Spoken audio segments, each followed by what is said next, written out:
Hello বন্ধুরা, good morning. তো দেখো, আমার সকাল তো শুরু হয়ে গেছে। এখন প্রায় ঘড়িতে 5টা বাজে, 5টা এখনও বাজেনি, বাজবে। তো দেখো, আমি আগেই সকালবেলায় ঘুম থেকে উঠে কাজ হলো, ফ্রিজটা বন্ধ করে আমি মাছ কটা তোমার বের করে নিয়েছি। আমাকে অনেক ভোরে উঠতে হয়, কারণ আমার ছেলের সকালে স্কুল থাকে, আরও ভাত খেয়ে যায়, আর সকালে অনেক কাজও থাকে। তো মা বাবা এখন ঘুমোচ্ছে। মা বাবা ঘুম থেকে প্রায় 7:30, 7টা 8টার দিকে ওঠে। তো তার আগে আমার তো মোটামুটি কাজ আমি এগিয়ে নিই। তো দেখো, আমি মাছটা এখানে গরম জলে, এই তোমার নর্মাল জলে তোমার ভিজিয়ে রেখে দিলাম। তো এখানে তোমার দুটো ডিমও আমি নিয়ে নিয়েছি। তো দেখো, আমার এখানে বাসি বিছানাও তোলা হয়ে গেছে, যেটা আমার প্রথম তোমার বিছানায় পা নামার পরে এই কাজটা আমি করি। তোমার দাদা তো এখানে থাকে না, তো তার জন্য এই কাজগুলো আমাকে তো সব করতেই হয়। তো এখানে দেখো, আমি ভাতের চাল আর দুটো ডিম প্রেসারে বসিয়ে দিয়েছি। তো এইটা আমার ছেলের আর আমার, আমিও সকালে ভাত খাই। তো লিকার চাটাও বসিয়ে দিয়েছি মায়ের আর বাবার। আমি তো লিকার চা খাই না, চাই খাই না আমি। তোমার ভাতের চালটাও ধুয়ে ধুয়ে টুয়ে তোমার নিয়েছি দুপুরে। আর এখানে বাবার জল গরমও তোমার রেডি করে রেখে দিয়েছি। তো মেয়েদের সংসারে প্রচুর টুকিটাকি কাজ থাকে, তো আমার তো প্রচুর প্রচুর টুকিটাকি কাজ থাকে।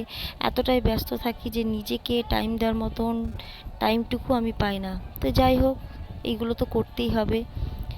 তো তারপরে দেখো, আমি এখানে নুন চিনির জল আমার নিজের জন্য ভিজিয়ে রেখেছি, কেন প্রচণ্ড গরম পড়েছে। গরমে কমপ্লেন হরলিক্স আমি এখন খাই না একদম, কেন প্রচণ্ড উইক লাগে ঘুম থেকে ওঠার পর। দেখো, আমার তোমাদিকে দেখাতে দেখাতে তার মধ্যে আমার ছেলে নিজে জামা প্যান্টও রেডি করে নিয়েছি স্কুলের, ওর আজ গেমস আছে। আর আমি এখানে ফ্রিজের ডালিটাও তোমার বের করে নিয়েছি।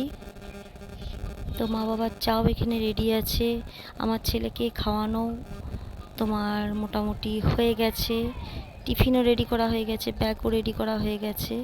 তো এখানে দেখো, আমি গরম জলে তোমার মাছগুলোকেও ভিজিয়ে নিয়েছি, নর্মাল জলে, সরি, মাছগুলো ভিজিয়ে নিয়েছি। আর দেখো, এইদিকে দরজাটাও খুলে নিয়েছি, বাইরের দিকে দরজা খুলে নিয়েছি, তালা দেওয়া থাকে, গেটটাও খুলে দিয়েছি। তো সামনের দিকেও দরজাটা তোমার খুলে দিয়েছি, দরজা টরজা খুলে দিয়েছি, খুলে টুলে দিয়ে তোমার রাতের বাসি বাসনগুলো থাকে সেগুলোকে কলতলা পাড়ে আমি রেখে দিয়েছি। দেখো, এগুলোকে আমি ভিজিয়ে দিয়েছি।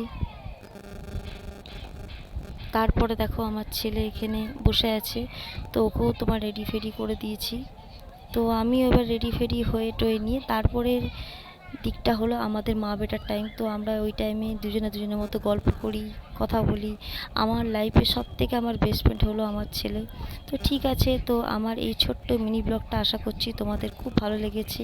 তো ভালো লেগে থাকলে লাইক করবে।